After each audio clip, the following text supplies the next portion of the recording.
You're listening to the Freelance Blend Podcast, episode 120.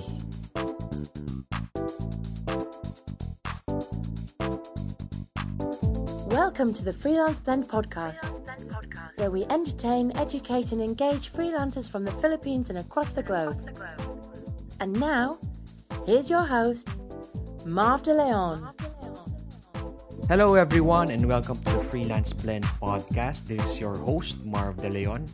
We are on episode number 120 or 120, and this is a tribute episode to a person who has really made an impact in the freelancing industry. And I know medyo malungkot since this person recently passed away. He is Mr. Ron Cirujano. I heard about the news a few days before the Freelancer Fair last November 19, and I was really shocked. So maraming may kilala kay Ron as being the country manager of Upwork and also one of the talagang nagpo-push ng freelancing here in the Philippines, going around the country, spreading the good news about freelancing na ang Pilipino ay kaya nang mag-earn from home through freelancing. And I really felt sad because of this loss, and I am expressing my sincerest condolences to Ron and his family. I haven't been able to communicate with him for many months, even siguro more than a year after we've featured him on the show. Two times na nga. And I thought na busy lang siya talaga and he's doing many things as the country manager for Upwork. So, then I realized na like we're friends in social media. That's why I see his pictures, and nagtataka ako na he really lost weight. And dun ko lang nalaman na kaya pala. So, I was really shocked when I heard that he passed away. And what I did after that is to listen to our past interview. So, I featured Ron sa episode 21 of Freelance Blend and also episode 10 of the Freelance Blend podcast. So pinakinggan ko yung interview namin, and I was really, in fact, happy kasi I can hear him laughing at my jokes, na corny jokes. Hindi ko alam kung bakit siya natatawa. Ron, hindi ko alam ba't ka natatawa sa jokes ko. But it just made me happy that this show was able to make him happy in a way, share his love and passion for freelancing, and yon, share some jokes and make him laugh. Towards the end nga, ganun din, parang he ended with a laugh, and that really made me, nawala yung sadness ko, and it means to me that, in fact, in a way, this show makes some people happy, I hope. And in a way, aside from inspiring, is providing happiness. And that's why I decided to replay this interview for you. If bagong listener lang kayo, you haven't heard about this interview, so I decided to do a rerun to celebrate Ron's life, and also para yung mga hindi pa nakakilala sa kanila, who haven't had an opportunity to meet him and talk to him, at least makilala nyo siya, how he, yun nga, yung passion niya for life, for freelancing, for his family. You can hear it in this episode, and this is really for Ron and the freelancing community. Share ko rin yung story of how I met Ron, kasi he was the very first person representing a company to approach me as Freelance Blend. I started Freelance Blend January of 2013, so magko 4 years old na. And I believe he approached me mga 2014 or early 2014, just to talk, just to find out about Freelance Blend, what I do. And then after that, so, yun nga, nagkausap kami sa isang coffee shop, got to know him personally, and then found out na yung isang relative niya knows my wife, boss pala ng wife ko before. So, just simple connection that turned out to be a good relationship na he invited me to one of the events by Elance at that time. So, yun nga, wala pang Upwork. Elance pa siya at that time. And there, I met si Genesis Reonico, who I interviewed for Freelance Blend Podcast 11. And then, I also recorded yung Q&A portion of that event ng Elance. Tapos si Ron ang nag-answer mostly. Kaya it was in episode 10. That's why kung maririnig nyo sa interview ko dito with Ron, episode 21, sabi niya nga, siya yung first nga to appear twice on the show at that time sa Freelance Blend. And I'm so honored with that, yung sa kanyang pag-take ng time to have an interview with me, and also, yun nga, inviting me to the events of Elance. And tamang-tama rin, timing din. Actually, hindi naman sadya na doon ko lang nalaman na magme-merge na pala yung Elance and Odesk at that time. So, kung mapapakinggan nyo, hindi pa siya Upwork. So, it was May 2014, kaka-merge pa lang. So, ang pangalan is Elance Odesk. And then, eventually, naging Upwork. So, tamang-tama yung interview ko, yung kaka-merge pa lang. So, in fact, marami pang mga tanong about the merger na hindi masagot ni Ron at that time. Obviously, yung plan pala is to have a combined merged company called Upwork. And, yun, it's really, for me, realization nga na life is short, na we should really make the most out of our lives, especially sa akin na to spend more time with family, to do things that I would love doing na hindi ko i-regret na hindi ko nagawa in the future. And I would like to thank Ron for making me realize that, and I'm sure that he's happy wherever he is. And again, condolences to his family, and please, after this, you listen to this interview, please say a little prayer for him and his family. Now, without further ado, this is my interview with Ron Cirujano, who was the country manager of Elance and Upwork at that Elance Odesk at that time. This was recorded sometime in May of 2014. So, I hope you sit back, relax, and enjoy. Marami kayong matututunan from Ron. I'm very sure of that. So please enjoy. Okay, good afternoon, good evening, or good morning to all our listeners. We have a very special guest for today. So the past few episodes, ako lang yung guest, sarili ko, because of I was out of the country.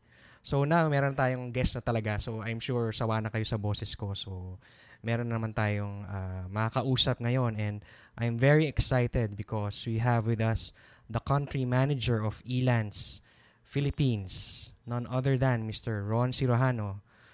Ron, magandang hapon. Hi Marv, good afternoon. At sa mga listeners mo, good afternoon, good evening, at good morning. Salamat sa pag-unlock mo sa aming imbitasyon.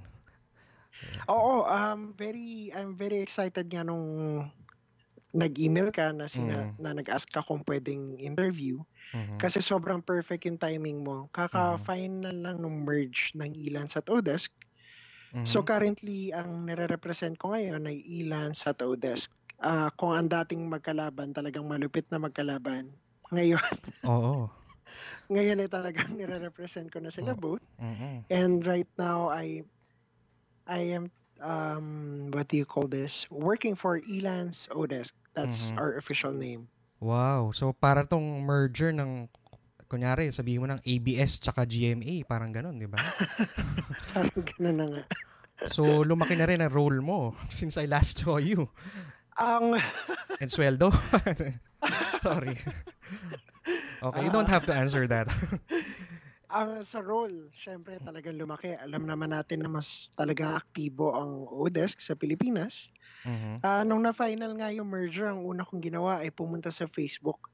At Uh-huh. doon ko na-discover na talaga ang dami palang Odesk users sa Philippines na gumagawa ng sariling fan page, Oo. Facebook group. Talagang yung Mhm. iba doon umaabot ng 15,000, yung Wow. iba 5,000. So, considering na walang promotion yung mga groups na yun, Oo. just on their Mhm. sobrang makikita mo yung activity ng brand. Mhm. So, sobrang laki ng Odesk sa Pilipinas. Yun ang masasabi ko dun sa, Oo. Well, sa role. also on behalf of our members and listeners, thank you for always inviting us to the Elance events, 'di ba? Dalawa na yata yung invite mo kami, and definitely we learned a lot. Nanalo pa nga ako sa raffle, 'di ba? Na Ayun, actually, yeah, yun, ni-raffle off buti na na, namin sa isang member. So Miss ah, Jennifer Ruiz, pagkaalala ko. So congratulations. congrats. Buti na lang na-mention mo kasi Mm. we have an event this coming June. Mhm. So, first week siya, for sure, i-advise kita. Free ulit ito, but for Okay. this time, it's going to be tech and IT. Okay. So, parang beginner's guide into tech.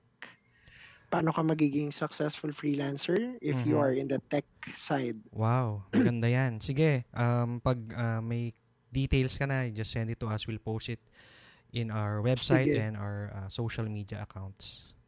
yun.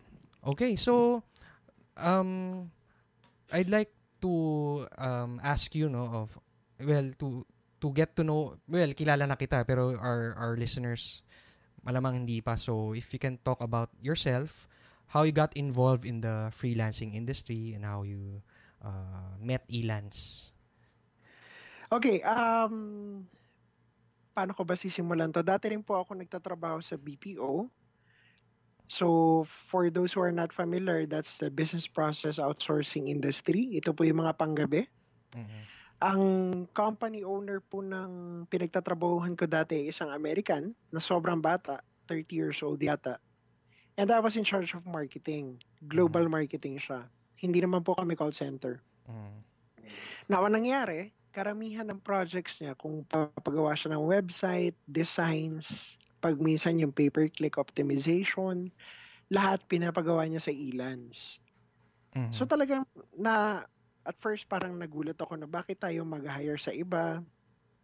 Hindi ka pa mag-hire ng Pinoy at dito mo gagawing empleyado.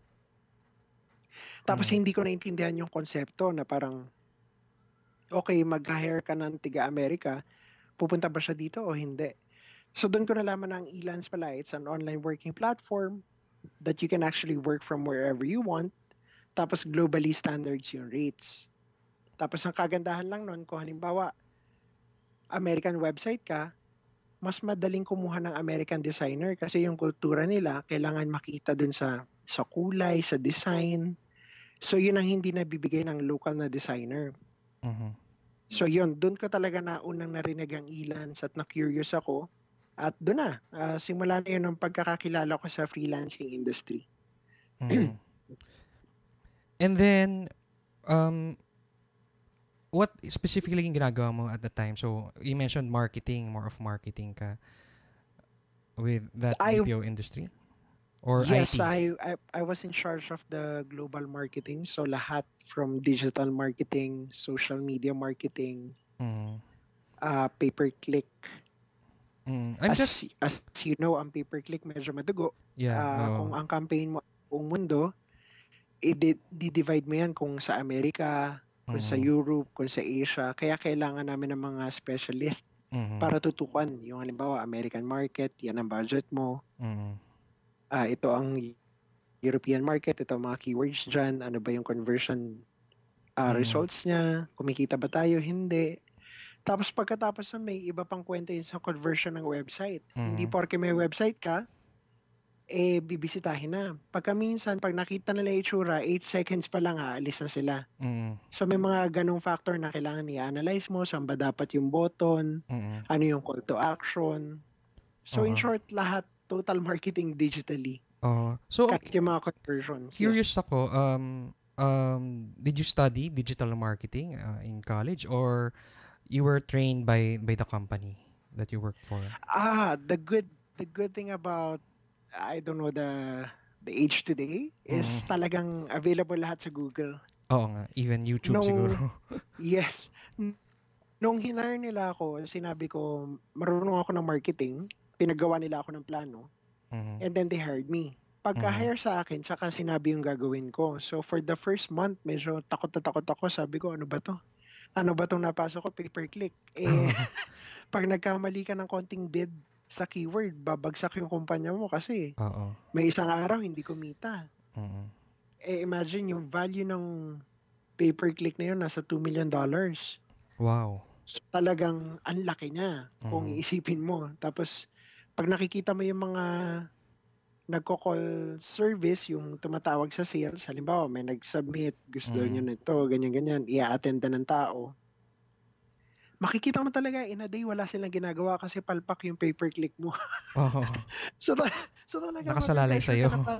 Oo, para makikita mo sila na okay, walang nagpipick up ng phone. Tapos Mhm. lahat ng stats ng company naka-red. Kasi Mhm. ganun sila eh. Dinedetect talaga nila ilan yung nag-submit, Oo. ilan yung natawagan, ilan yung nag-convert, ilan yung nabenta. Tapos Mhm. makikita mo talagang nandun pa rin yung gastos ng pay-per-click pero yung conversion bumabagsak na. Mhm. Tapos yung So yun. company na yon, may office siya dito o ano ka rin? Work from home na May parang freelancer. may office siya sa LA, may office siya sa China, tapos Mhm. may office siya sa Philippines. Ah, Sa okay. Philippines yung pinaka-sales center niya, Oo. nandun yung mga sales people niya. So in short, ako yung nasa likuran ng opisina na yun. Okay. Tapos may nakalagay na blackboard sa harap ko Mhm. na nakalagay na halimbawa ito na yung calls na nagawa, ito yung nabenta, yung Mhm. pay per click, ito yung dami nag-inquire, walang Okay. nag-inquire, so yung mga ganun. Mhm. So talagang every night, Google, YouTube, paano Oo. ba to, paano magko-convert. Oo. So, you mentioned nga no na you discovered about Elance during that time. So, paano mo naman na-translate yung mga natutunan mo sa job na yon into your role now with Elance? Ako I really got familiar with the people who are working online. Like for them, halimbawa, I need to interview someone to do a job on Elance. So halimbawa, pay-per-click person in Canada. Talagang natutunan ko kung paano mag-hire, paano ko nakitang magaling sila, bakit ko sila hinire. In turn, pag nagtitrain ako sa Pilipinas ngayon ng mga freelancers na Pinoy, Mhm. sinasabi ko sa kanila na nung kliyente ako, itong hinahanap ko. Mhm. Ganito mo magagawa, paano ka ma-hire at Mhm. paano mo aalagaan yung kliyente. So yun, nakita ko talaga from the business side, from the client side, ano yung hinahanap nila. Mhm. And then, speaking of Elance, kung sa mga hindi pa ako kasi I'm very familiar with Elance since I also opened an account and I am a graphic designer and sumubok din ako kaya lang di ako medyo on the side lang naman, di ako nakakuha ng job, pero pumasok na naman siya sa isip ko when I partnered for a small business with friends, and I needed mabilis na kailangan ko ng designer for a poster, for a big poster na yung may sticker na nilalagay sa window ng mall. Mm. So doon ko Mm. na-discover ulit ang freelance and ako naman ang nag-hire. So ayun, maganda experience ko kasi it's very magaling, robust yung website and simple lang, and ayun ang galing ng nakuha kong designer from some European country, and ang galing niya, artist siya talaga and ayun, I was happy. That's why yun nga, I've been telling my friends na yung mga businessmen especially, go to Elance, hindi mo na kailangan alam mo yun, maghanap na sa Yellow Oo. Pages para maghanap ng diba, it's so easy. Especially especially pagka-design, kasi yung design hindi pwedeng local yung taste eh. Oo. Pagka minsan may gusto kang iba yung dating, syempre Oo. pag nang ibang bansa ka, sabi mo galing ka nga abroad, Yeah. iba yung dating, nandun ka eh. Oo. So iba yung class, iba yung look and feel. Oo. Yun. So, Oo. kahit pagaling yung ating talento, syempre may iba pa rin pagka sila yung gumawa. And actually, meron yang mga Pinoy na nagbid. Kaya lang medyo mataas yung presyo nila. Syempre small business kami and it's a free marketplace. So kahit Pinoy, iniisip ko nga at least kung Pinoy, pwede ko siya i-meet to discuss. Pero syempre at the end of the day yung cost, 'di ba? So cost plus yung quality. So syempre doon ko nakita sa isang designer based in Europe. Anyway, so baka magalit sa akin mga Pinoy na freelancer. Can you diba, sige. Yes, you were saying? Go ahead. Sige. Okay, yun lang yung na-mention mo nga na interesado ka sa Elance, nag-try ka. Ang napansin ko lang sa pagiging 1 year ko na in charge sa Philippines, hindi lahat ng gustong sumubok lang, nagkakaroon ng trabaho. Usually, you have to be, anong tawag mo ba dito? Talagang decided ka na gagawin mo to. Oo nga. Pagka minsan kasi, halimbawa, pag try lang natin, magsasubmit tayo ng 2-3 bid. Oo. Tapos bukas 2 ulit, bukas 1, tapos makakalimutan na natin. It wouldn't really translate into a real successful story. Kasi in a month, you're given like sa Elance, 40 bids. So sana nagapit mo muna siya lahat before you gave up. But as I've observed naman, talagang hindi lahat freelancer kagaya mo. You're more of the client side. So, nakikita mo naman yung purpose niya as a client. Yeah. Yan, going back to my question, kasi, sabi ko, I'm familiar with Elance, pero baka yung iba, ngayon lang narinig ang Elance. So, ano ba ang Elance? Ano yung website na elance.com?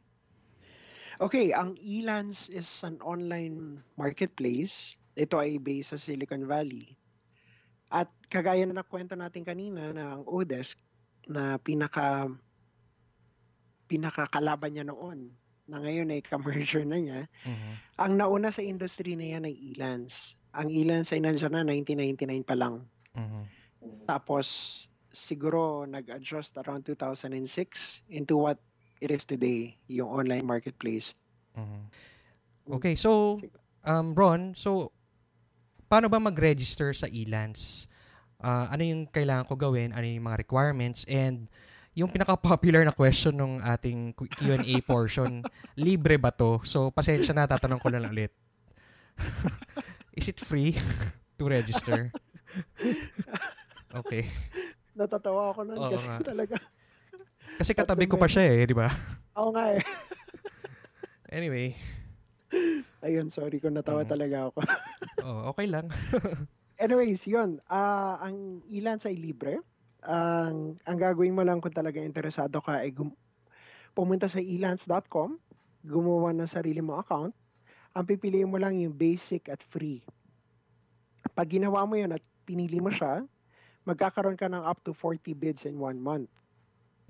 Now, ang kagandahan dito sa Elance, talagang free siya pag sinabing free.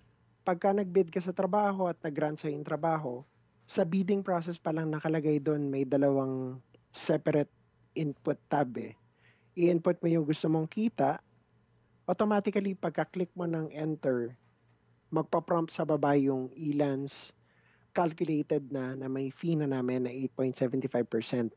In short, kliyente ang magbabayad nun sa freelancer. So talaga yung free account, free talaga yon. Now, the next thing that they need to do is they have to choose one category. Ito yung kaibahan ng Elance sa Odesk. Ang Odesk, kahit anong category, pwede kang pumunta. Sa Elance, you can only choose one. So kung gusto mo design and multimedia, dun ka lang. Kung gusto mong web and programming, dun ka lang. Pero again, marami namang subcategories yun na dadamay na. So halimbawa, web and programming, lahat from app development, web development, code programming, lahat ng everything about tech, lahat nandun na sa tab na yun. Ang kinagandahan lang nito, ang mga kalaban mo sa Elance, talagang experts. Hindi yung nagmamarunong lang na halimbawa, walang trabaho sa admin ngayon, so magta-try naman sa IT. Tapos nanalo sa bid, hindi alam paano gagawin yung trabaho, kakausapin yung kaibigan. You get what I mean, right? May mga gumagawa talaga nun. So yun yung nalilimitahan ng Elance. What about yung you mentioned one category lang. What about those na maraming talent? So, for example, graphic designer and social media marketing. So, paano yun? So, dapat pumili lang sila ng isang specialization or pwede ba silang gumawa ng dalawang separate account with separate email accounts? Okay, ganito yan, ano? Ang pinakamaganda is to choose one category kung ano talaga yung specialty mo. Now, we recognize na may ibang tao na talaga maraming alam. Kagaya ko, marunong naman ako sa design and multimedia, sa writing, at sa sales and marketing. Ito ay 3 magkakaibang category. Now, nasa sa akin na ito. Kung talagang malaki ang tiwala ko sa sarili ko, pwede naman ako mag-upgrade ng plano. At maging 2 or 3 na ang category ko. Okay. So, doon na siya plan. Magkakaroon ng, Okay. But yes. Yun, ang kagandahan ngayon, since ilan sa Odesk na kami, pag naka-encounter ako ng ganung tanong, sabihin ko kagad sa Odesk ka. Okay.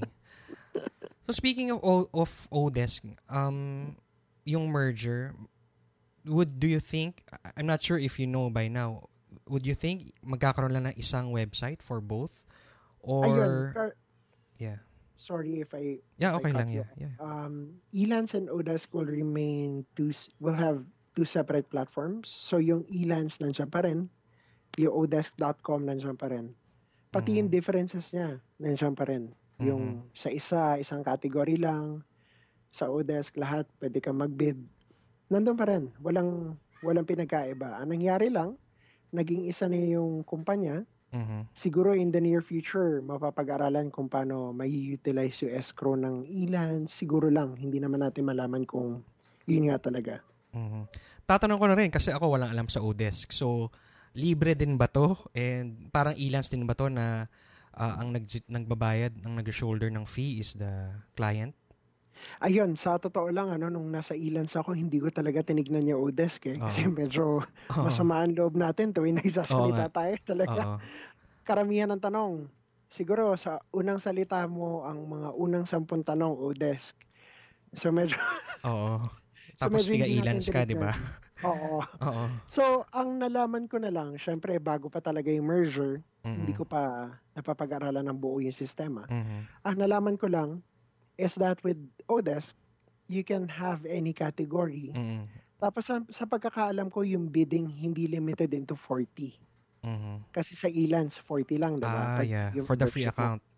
Oo. Sa Odesk, walang more limit. than 40, I think it's... Kung hindi ako nagkakamali, I think it's 100. Wow. Siguro next time we can mag-guest tayo ng expert from Odesk. If you can arrange that or pwede ikaw ulit, depende sa iyo. Ay, mas pipiliin kong iba na lang at makikinig din lang. Oo. Kasi ang pinag-aralan ko lang po talaga sa loob ng isang taon na yung Elance system. So hindi maiwasan na baka malito rin ako. Yun yung inaalala ko. Yeah. So sige, we can work it out. I'll let you know pag nakahanap tayo. Sige. Okay, so yung next question ko is, so for example, nakapag-setup na ako naka-register na ako for an account in elance.com. And ayun, how do I stand out? Kasi baka ma-intimidate ako sa dami ng nagbi-bid for a project. So, ano yung siguro some tips lang on how to get clients and stand out from the others who are bidding, from the people from all over the globe who are bidding. So, paano ka mapapansin or ma-select ng isang client? Yun, very good question, Marv. Actually, maganda nga yung tanong mo kasi ang tanong mo, paano ka magsa-stand out? Karamihan sa na-encounter ko, hindi naman karamihan, pero marami sa mga na-encounter ko nung nagsa-seminar ako or workshop, talaga excited at magbibid na lang kaagad. Malalaman ko yun kasi a week after, magme-message sa Facebook. Sabihin, hindi ako nanalo. Ang gagawin ko, kukunin ko yung link nila sa profile nila, doon ko malalaman, walang picture, walang profile, walang background, walang summary, walang portfolio. So para ka talaga nag-apply ng trabaho na wala kang resume na dala. Or kung may resume ka man, hindi mo na fill up na maayos. So yan, it's a very bad representation. What I really suggest is create a good profile, mag-upload ka na maganda at medyo formal na picture. Hindi naman kailangan may makeup ka or anything. Kailangan lang matino yung itsura natin. Tapos kailangan natin gumawa ng magandang overview. Ilagay mo kung sino ka ba, ano yung expertise mo, gaano katagal mo na practice yan. Tsaka kung lalaki ka, huwag ka mag-makeup, di ba? Dagdag ko lang yun. Yes. Good point. Good point. Okay. Tapos, ito talaga ang maganda sa Elance at sa Odesk, pwede kang kumuha ng skills test. Ang skills test naman yung para mapatunayan mo sa mga, syempre kung nagko-compete ka sa buong mundo, tama ka, paano mo masasabi na magaling ka nga kumpara sa ibang tao sa buong mundo? Pag nagawa ka ng skills test, lalabas doon. Sa Odesk, ito ay readiness test. Lalabas doon kung ikaw ba yung top 5% sa lahat ng kumuha. Sabihin ko, okay, expert ako sa digital marketing. Ngayon, pag nag-take ako ng test, expert ba talaga ako? Yun. So, malalaman mo dun sa skills test na yun. So, pag nag-bid ka for the first time, kahit wala ka pa mga dating proyekto, dating testimonial at feedback, makikita naman ng kliyente mo na, magaling pala to. So, ano ba tong... sorry. Yeah. Yes, you were saying? Sorry akong na-cut off kita. But ano ba tong skills test na to? So, ano ba to? Parang test paper na isasubmit sa'yo, na ipiprint mo? Or is it all online? And, ayun, can you talk more about the skills test? Yes. Ang gagawin mo lang, halimbawa, nasa elance.com ka, mag-login ka para lang alam natin yung pagsisimula na, no? Pagka-login mo at may profile ka na, i-browse mo ng konti pababa. May makikita ka on the right side na mga tips or advice kung halimbawa gaano na complete yung profile mo. Like sa akin nakalagay 80%. Nakalagay doon paano ka mag-i-improve. At nakalagay sa baba noon na take skills test. So ang gagawin mo, i-click mo lang yun, mamimili ka na. Lahat yun libre. Halimbawa, marketing expert ako. Sabi ko, marketing expert ako. Pagka-click ko nun, pupunta lang ako sa marketing tab. Lahat nandun na. So yun, for free, iti-take ko yun. Pagka-click ko, magpa-prompt yun for 40 minutes. Kailangan masagutan ko lahat ng tanong. Oh, so time, ano siya? May time limit? May time. Okay. So ang kagandahan naman, halimbawa bumagsak ka, syempre kahit naman sabihin natin expert nga tayo, may mga iba pa rin tayong alam na nakalimutan na natin. So don't worry, you can delete it, retake it again after 14 days. So yun. How many retakes ang pwede mong gawin? With that one, I think unlimited naman. Unlimited, okay. Yun nga lang, 14 days. Yeah. 2 weeks. Yes. And again, related sa question ko about standing out. So, Elance is, ano rin siya meron din siyang search engine within the website. And for example, I will look for a graphic designer na, for example, magaling sa Facebook posters or something like that. Yun, how will you guarantee na, kasi ang daming lalabas ano yung usually lumalabas sa pinaka-top level? Ayun. Sa keywords ba ng description mo? Is it yung sinabi mong percentage na kung higher percentage ka, nasa taas ka? Yun. Sa basic and free account natin, meron tayong up to 10 keywords na libre. So, ang ginagawa nito, parang SEO nga siya within Elance platform. And you have to utilize it. Sa baba ito ng profile mo, pagka gumawa ka, may mga keywords na kailangan mo i-fill up. So, hindi yun manggagaling kahit saan. Doon lang siya manggagaling. So, pag hindi mo siya ginamit, pag may naghahanap na Excel, halimbawa magaling ka nga sa PowerPoint at hindi mo naman nalagay, hindi ka lalabas din sa search. Okay. So, kailangan may utilize mo siya. For your free account, may 10 keywords ka. That will act as your SEO keywords. And would you suggest na a person to niche or to specialize in a service para mas madali siyang makita? For example, yun nga, graphic designer, napaka-general na term pa rin yun eh. So, pwede kang maging, ayun nga, graphic designer for Facebook marketing or would you suggest that? Ang pinakamaganda siguro, gawin mo na lang halimbawa logo maker ka ba? Or it depends on your specialization kung logo, is it graphic arts, is it flat art, 3D art. Iba pa yun dun sa tool na ginagamit. Are you a Photoshop expert or are you ano pa ba ibang similar to Photoshop? Yung mga Adobe. Corel Draw. Yeah. Yung mga Illustrator. Okay. Yes, yung mga Illustrator. Saan ka ba expert dun? Oh. So you have to know first before you... Siyempre, hindi naman natin na-advise yung parang shotgun approach na I'm an expert sa lahat ng arts. Yeah. Mahirap yun kasi hindi ka rin mahanap. And even in your portfolio, lalabas eh. Kasi pwede ka mag-upload ng mga nagawa mo ng projects. Lalabas doon kung ano talaga yung expertise mo. Yeah. Yan. And siguro nga, since search engine din ang Elance, may search engine sa inside, para din siyang Google na kung general or generic ng specialization mo or ng job mo, mas mahirap kang hanapin kasi maraming lalabas nga. So, kung lagalagay mo yung specialization mo, and yun naman talaga yung dun ka magaling, mas konti yung competition mo. Tama yun. It's very easy to explain sa mga SEO, familiar to SEO. Yeah. Halimbawa, you're a restaurant in Makati. Ano ka bang restaurant? Spanish? Filipino? Yeah. Diba? Pag ngayon alam mo kung ano yung menu mo, gamitin mo na siya. Okay, Spanish restaurant ako. Para pag may naganap sa Google ng Spanish restaurant in Makati, ikaw yung lalabas. Yeah, so parang ganun din maganda kung gawin mo for your online profile in Elance. Yes.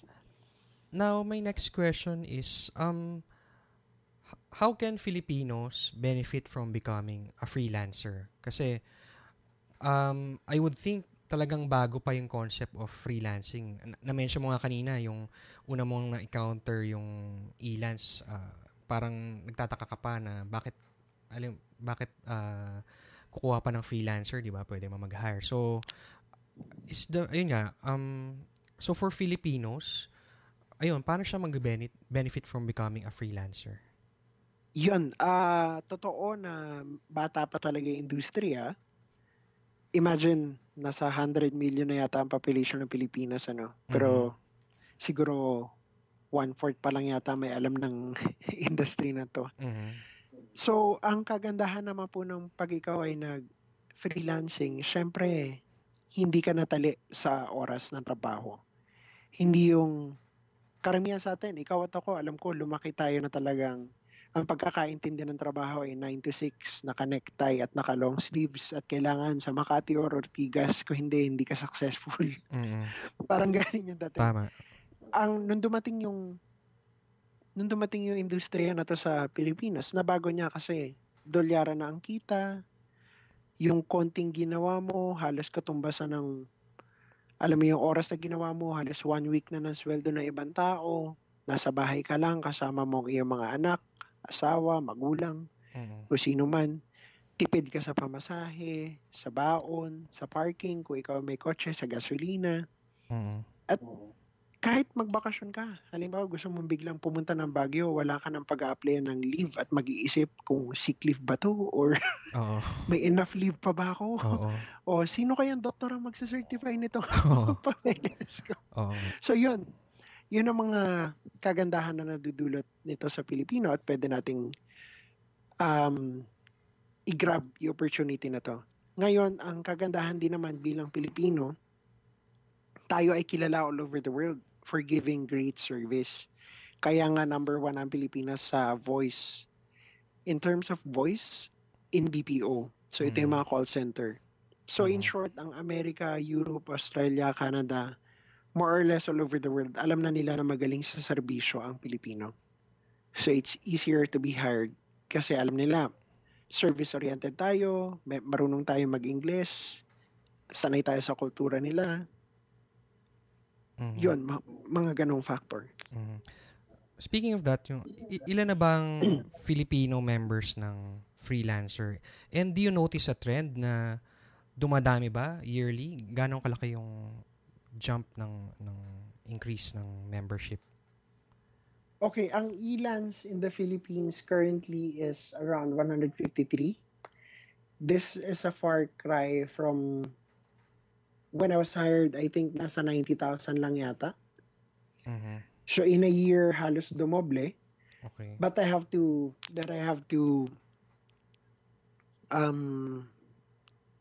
what do you call Verify? this? Beg, and I have to beg off in terms of the Odesk number kasi medyo kaka-finalize lang po ng ating merger at hindi ko pa po alam ang data.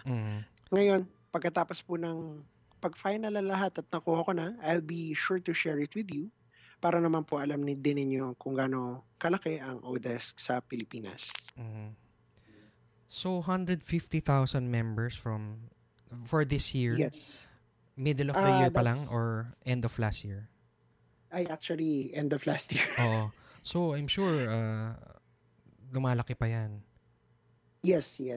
And so, yes. Majority of yung 150,000 na yun, anong mga categories ng jobs na Pinoy na is it?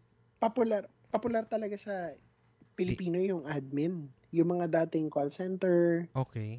Yung mga dating nasa BPO.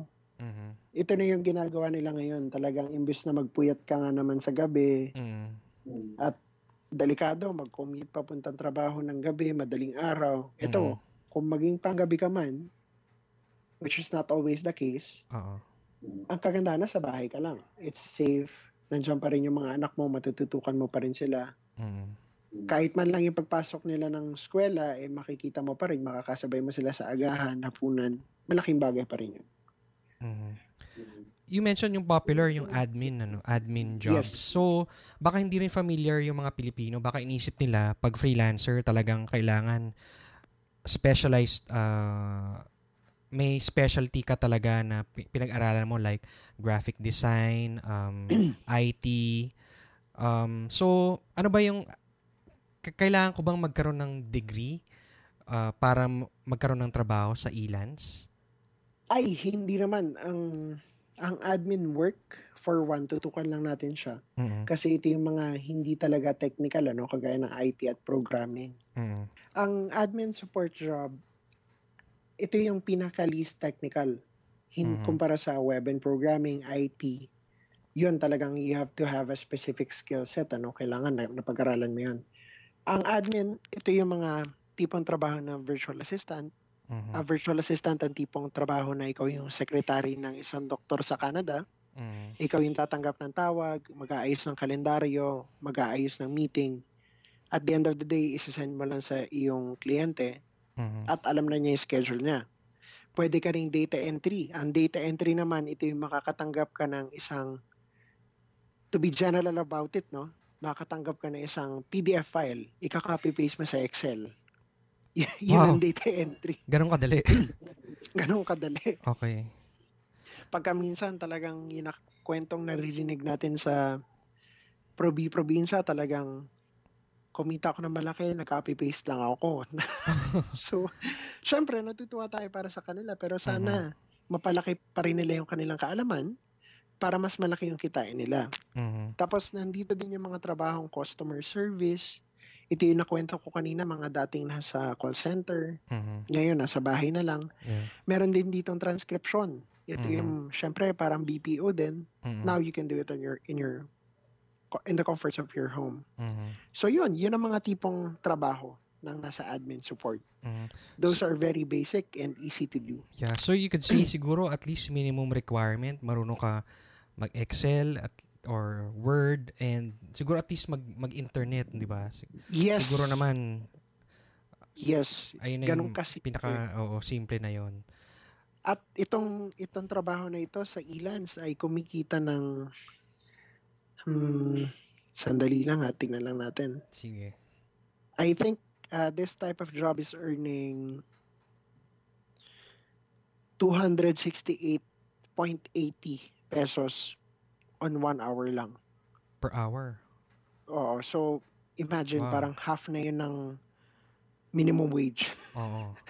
Ang minimum wage ba is 400 plus. So, per hour? Per day? Per day, di ba? per day. Per yun. day. Wow. Mm-mm. So, imagine. Now, nabanggit mo, no, na yun nga, ang popular is admin and you can earn 200 pesos in an hour. So, would you have mga success stories ng mga Pinoy na freelancer? Yes. Elance? Ito, to be honest, nagkakandak ako ng isang Elance event. May dumating na isang babae, sabi niya gusto daw niya matuto ng Elance. Ang ginawa pala niya, member siya ng Odesk. Siyempre, nalaman ko na lang nung huli na Odesk pala. Okay. Na naman, no? Odesk oo, naman. so sabi niya, meron daw siyang maliit na internet cafe sa Quezon. Sabi ko, kamusta naman po ang kita? Sabi niya, lugi daw. So, ang ginawa niya, nag-Odesk siya. Tapos, data entry jobs. Nung hindi na niya makayanan sa sobrang dami, nag-hire siya ng mga kapitbahay niya. So, yung parang 10-seater yata na internet cafe niya, naging kapitbahay na niya, empleyado na niya lahat. So, lahat yun. Okay. Data entry. So, imagine, ang laki na nung kita niya ngayon kumpara sa 10 pesos na internet cafe per hour. So, yun, talagang mga ganun factor na story. And siguro without naming names, ano yung pinakamalaking kita na witness mo sa isang Pinoy na freelancer on Elance? Yes, ang top freelancer on Elance noong 2013 ay kumita ng 2.6 million pesos. Siya isang writer sa Mindanao region. Wow. Now, this is a huge jump comparing to the top earner of 2012 na kumita lang ng nasa 1.5 million pesos. So, magkaibang tao to. For 1 year? Yes, 1 year. Wow. Pero ang laki pa rin nun, lalo na kung nasa probinsya ka. Yeah. Imagine what you can do with 2.6. Pwede ka magkabahay, kotse. Oo. Yeah. So, yun. So, writer siya. So, yes. Hindi mahirap din na trabaho. Hindi kasing bilis gawin like yung admin job. So, pero ang kagandahan dito, hindi siya singhirap ng IT, di ba? Yeah. Kasi ibig sabihin, mas maraming Pilipino ang pwedeng kumita ng ganito kalaki. Kasi kahit pa paano, may better grasp of the English language naman tayo mga Pilipino. Pero hindi lahat tayo may pagkakaintindi sa IT. Yeah. Oo nga. So, ito. Yeah, so sana nga through our efforts, no, Freelance Blend and Elance, talagang mas spread pa natin yung word about freelancing, especially so nakikita natin na unemployment rates ng Pilipinas na parang tumaas na naman, di ba? Yes, ang unemployment natin currently nasa 12.1 million. Wow. So imagine, karamihan ng yan, siguro naman, hindi naman sa karamihan, pero a good amount of it is siguro qualified to work naman. Kaya lang for some reason, baka health-wise, alam mo na yun. Yeah. Hindi sila pumasa. So, yun. So, siguro kahit a certain 1% lang ng 12 million na yun na maging freelancer, di ba? It can help our economy. Isipin mo kung lahat yun, nag 2.6 million gaya nitong writer sa Mindanao.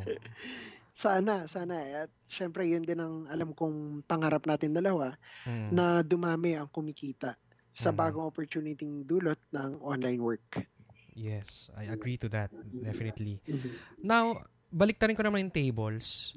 What about Pinoy businessmen? Are they ready to hire freelancers? Alam na ba nila ang freelancing?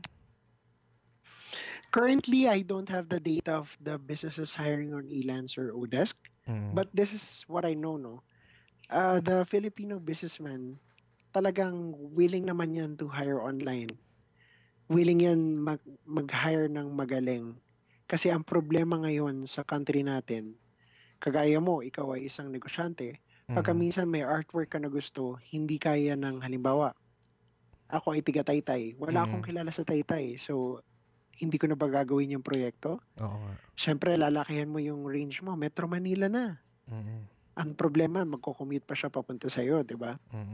with this one talagang okay, kahit nasa ibang bansa pa siya, kung siya yung magaling dito, pagawa natin sa kanya. At alam na naman natin na may mga protected measures, hindi tayo tatakbuhan, madedetect sa online sa Elance platform kung anong ginagawa. So yun, alam ko naman na talagang i-embrace din nila yung concept na ito.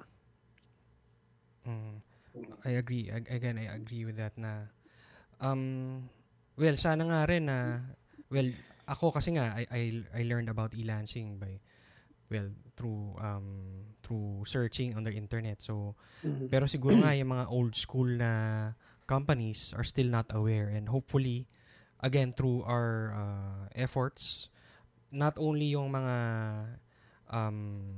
employees, even the employers take advantage of Elance and the other online freelance marketplaces. Yes. Now, Definitely. anong nakikita mo yung future ng freelancing? Not only in the Philippines but throughout the world. Ano yung magiging effect niya? Will it, since ayun nga, parang nawawala na yung mga desk jobs because of nagkakaroon ng mga andami na outsourcing, even my own company. So what do you think ang mangyayari sa future 10, 20 years from now? Just to share with you, ang Elance at Odesk, ang kinita sa both platforms in 2013 ay nasa $750 million. So ganun kalaki. Globally na yun. Ibig sabihin, in the future, kung titignan natin ng 2013, talagang hindi na magiging factor sa work yung location. Hindi na yung sa Metro Manila, lang ba yung mga available na trabaho? Hindi na ganun. As long as you can log in, makikita mo na yung opportunities sa iba't ibang bansa. Halos wala ka ng rason na pwedeng sabihin na hindi makahanap ng trabaho kasi sa Elance pa lang 1.2 million jobs na yan kaagad. So talagang it's easier to earn money. It's kung talagang magaling ka, may kikitain ka. Hindi ka gaya noon na kahit magaling ka sa isang bagay, biglang simpleng desk job na igagawa sa'yo, tiga-timpla ng kape, alam naman natin yung mga kwenta noon. So hindi na ganoon. Ngayon, pag pinagtimpla ka ng kape, o di mag-online work ka, mas malaki pa kita mo. Diba? Talaga yung worth mo, mahanap mo. Hindi ka gaya noon na pag walang opportunity, halos magmumukmuk ka na lang. Hindi na ganoon, Talagang swerte yung mga next generations. Yeah. And yung Philippines, pang ilan siya in terms of sa whole membership ng Elance? Pang ilan ng Pilipinas? Ang Elance, I think currently is number 4 or 5. I think it's number 4. Ang Philippines? Yes, ang number 1 doon would be I'm US. Sure.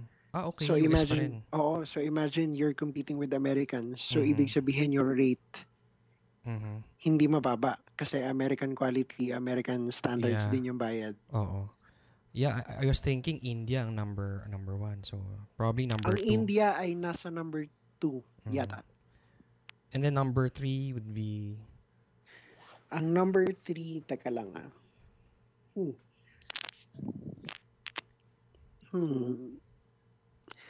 I think there's a portion. Paano ba to? Anyway, if you can go to elance.com/trends, nandun lahat yan. Sige, we'll post the link later in the blog, and probably a screenshot of that page. And then before we go, would you like to promote anything? Like you mentioned, there's an event upcoming, and what's in store for Elance Philippines this year? What's in store for Elance would be the Elance Odesk. Yes. So yun na po yung talagang pinakamalaking mangyayari for this year. It's hindi pa po siya clear masyado kung in terms of promotion, ano ba yung unahin. Hindi pa naman po natin alam yan. Pero this is what we know. We know that Elance and Odesk are together now. And together they'll be bringing in bigger opportunities to the Filipino talent, whether in Metro Manila or sa provinces pa kayo. Talaga yung opportunity lumalaki na, nandiyan na.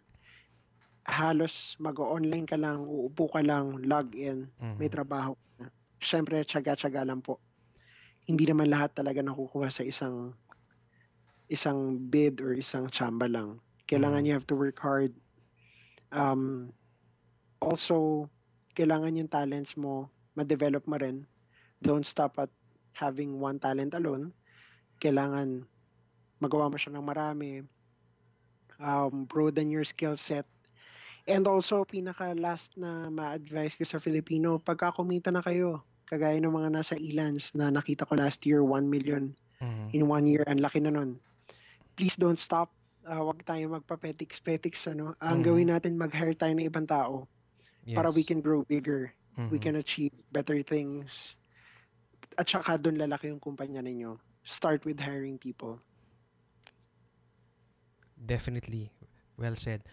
Now, alam ko umiikot ka rin around the country, so baka may nakikinig sa ibang part ng bansa and gusto ka makita and makapag-attend ng mga talks mo? Yes, my schedule is very erratic. Last minute, biglang may invite dito, biglang may invite doon. As of now, I don't really know my schedule in 15 days. The best thing siguro would be to follow Elance Philippines Facebook page na lang. Be sure to like it just to get the details and updates. Okay. I know in the near future, I'll be in Cebu. Darating ko lang from Dumaguete. I think a few days ago. So yun, medyo busy tayo. Pero if you want to... Mukhang namimiss ka na nga ng anak mo eh. Sige. Sorry okay lang. At least alam ng mga tao na talagang freelancer ka. So, country manager na nasa bahay, di ba? So you were saying, I'm sorry. Yes, as much as possible, we practice what we preach. Kasi sinabi ko work from home talaga, nasa bahay din po. So yun, kung gusto niyo pong mag-undergo ng training, talagang detailed training, meron po tayong ina-announce sa Facebook page natin every now and then. It's every Friday, 6 o'clock. So be sure to like it. Ipopost ko naman po. I-like nyo lang para makita niyo updates. Now, aside from the Facebook page, kung gusto kanila i-contact directly, how do people reach you? Kung may questions sila. Yes, they can email me at ito yung problema ko sa email. Medyo mahirap i-spell yung apelido ko. Okay. Sige. So, R-Sirojano. Sige, spell mo na. R-Sirojano. rcirojano@elance-odesk.com. So that's RCIRUJANO at elance-odesk.com. Or kung mas simple, sa Facebook page ng Elance Philippines, send me a message. Sabihin nyo lang po, Ron. So mas madalas ka sa Facebook? Mas madali ka sa Facebook? Karamihan po sa nag-i-email talagang na misspell yung surname ko. Okay. So, Facebook na lang. So, hindi po ako suplado. Talagang hindi lang maabot yung email sa akin. So, yung email mo pala may -odesk na. Pero nag-work pa rin yung elance.com na email. Yes. Okay. Ang pinagkaibahan lang, halimbawa nag-send ka ng Google Invite Calendar. Okay. At dinirect mo yun sa Elance, hindi ko ma-accept kasi nasa Elance-odesk ako. Gaya ng pinadala ko sa'yo. Yes, nare-retrieve ko lang yung email, pero hindi ko na siya nakukustomize. Okay. Yeah. Well, thank you very much, Ron, for taking time to talk to us about Elance and Odesk and also the freelancing industry in the Philippines. We hope to see you soon and sabihin mo sa amin kung yung next event mo in June so we can post it in our page, in our blog, and so that yung mga interested na listeners natin can attend and maybe say hi to both of us, di ba? Yes. I'm inviting everyone to just be on the know. We'll be having some events, maybe some in June. But again, hindi pa po natin sure yan. Pero as soon as malaman ko po yan, I'll be sending it to Marv as well. Okay. And Marv, thank you for the invite. I You're think welcome. Technically, ako na yung first na nakadalawang features sa program mo. Kasi yung first one is it's the Q&A. Yeah. So this one is the formal interview na. So talaga I'm very honored na Wow. nakadalawa na ako. Oo. We're more honored and thank you very much talaga. So yun, be sure to, ayan, sa mga nakikinig, be sure to be part of Freelance Blend. They're always they have events naman. I think you have monthly meetup. yes. Kaya lang, medyo nawala yata naging busy ka na. Oh, pero meron Kasi hindi nagkaroon ng last yung mga members, a few of our members nagkaroon last month. So yun, thank you for promoting us and helping us. Kasi pareho naman tayong we're here to help the freelance industry in the Philippines. So yes, it's more of the industry and the people. So yes. yun. Okay, thank you. God bless. Thank you very much, Marv. Yeah, in regards to your family, hinahanap pa na anak mo. Oh, you too. Okay. Sige, Marv. Sige, Thank bye. you. Thanks. Bye-bye. So that was Mr. Ron Cirujano, the late Ron Cirujano, the country manager of Upwork. Thanks again for listening to this interview, and I hope you got to know Ron a little more. And as I mentioned, masaya ako na napatawa ko siya yung pinaka-last moment ng interview. And I hope that you found him or you found this episode in a way inspiring na rin. And let's say a little prayer for Ron and his family.